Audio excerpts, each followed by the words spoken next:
आमाच्या विशेष बुलेटिनमध्ये आपलं स्वागत आहे. पाहूया विशेष बातमी. भाजप नेते किरीट सोमय्या हे जालना येथे गुरुवारी जिल्हाधिकारी कार्यालयामध्ये एका बैठकीसाठी हजर झाले होते.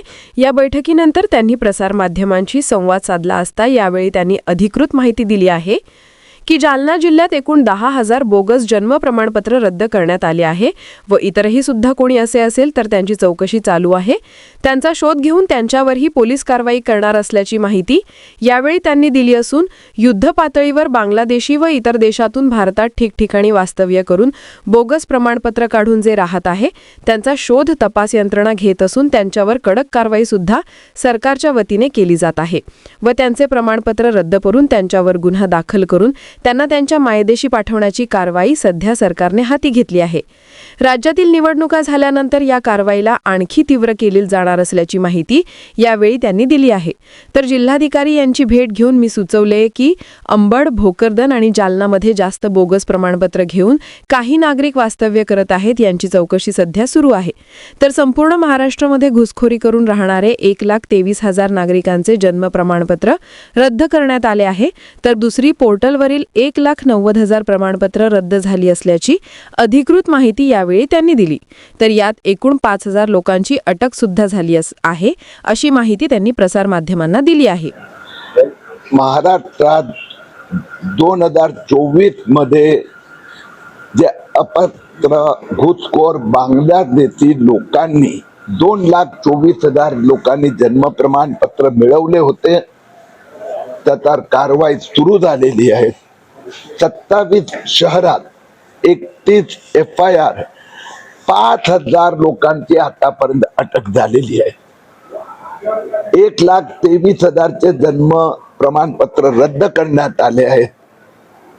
आता पुढच्या टप्प्यात या सगळ्यांना विचारलं जाणार की तुझ्याकडे हिंदुस्थानात जन्म झाल्याचं तुम्हाला तुमच्या परिवारात जर एकाकडे जन्म प्रमाणपत्र नाही तर तू आहे कुठला, आणि ज्यांच्याकडे असा पुरावा नसेल त्यांना त्यांचा मायदेशी परत पाठवण्याचा निर्णय महाराष्ट्र सरकारने घेतला आहे.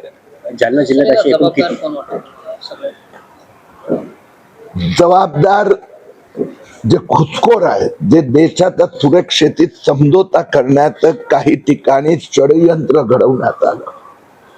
मी महाराष्ट्राच्या मुख्यमंत्र्यांचं कौतुक करतो की 2024 मध्ये विधानसभा लोकसभा निवडणुकीनंतर हे जे षडयंत्र घडलं ते ताबडतोब 6 महिन्यात त्याच्यावर कारवाई सुरू झाली.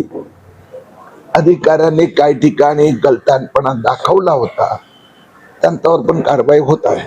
जालना जिल्ह्यात अशी एकूण किती घुसखोर आहे आणि किती जणांवर कारवाई झालेली आहे? जालना शहर जिल्ह्यात एकंदर 10,000 जन्म प्रमाणपत्र रद्द झालेले आहे.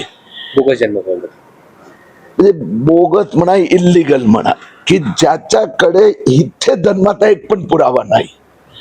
आता पुढच्या टप्प्यात ज्यांनी फोर्थ डॉक्युमेंट दिले आहेत त्याची जालना जिल्ह्यात आता चौकशी आज ठरलाय की त्याची चौकशी केली जाणार आणि त्याच्यावर गुन्हा दाखल केला जाणार. दुसरी गोष्ट, एकदा हे निवडणूक संपली की SIR पण सुरू होणार आहेत. त्यानंतर या 10,000 लोकांना विचारले जाणार की तू भारतात जन्म तुझा झाला आहे त्याचा पुरावा दाखव. आपण मराठीत म्हणतो ना, बाप दाखव नाही तर श्राद्ध कर. ती प्रक्रिया निवडणुकानंतर सुरू होणार. आज जिल्हाधिकाऱ्यांची तुम्ही भेट घेतलेली आहे, नेमकं कोणत्या गोष्टींवर चर्चा झाली आणि त्यात निष्कर्ष काय या निघाला? 3 ठिकाणी अधिक लक्ष दिलं जाणार आहे. अंबड, भोकरदन आणि जालना. तर त्याच्यावर आता त्यांनी ठरवलंय 2 महिन्याचा ऍक्शन प्लॅन बनवला आहे. या 2 महिन्यात जे गुन्हेगार आहेत त्यांच्यावर गुन्हा दाखल होणार. 10,000 लोकांचे जन्म प्रमाणपत्र रद्द केले जाणार आणि 2 महिन्यानंतर मग पोलीस ATF ची चौकशी सुरू होणार. आतापर्यंत किती जन्म प्रमाणपत्र रद्द झालेले? महाराष्ट्रात 1,23,000 जन्म प्रमाणपत्र रद्द झाले आणि दुसरे 1,09,000 त्या पोर्टलवरून रद्द करण्यात आले, पण परत घ्यायची प्रक्रिया बाकी आहे. मी जसं आपल्याला सांगितलं 5,000 लोकांची अटक झाली. आता त्यांची जबाबदारी आहे की ते हितले आहेत ते त्यांनी सिद्ध करावं लागणार. सर हिंदी में बताइए आज आप जान बातमीला लाईक करा, शेअर करा, आमा चॅनलला सबस्क्राईब फॉलो करायला विसरू नका.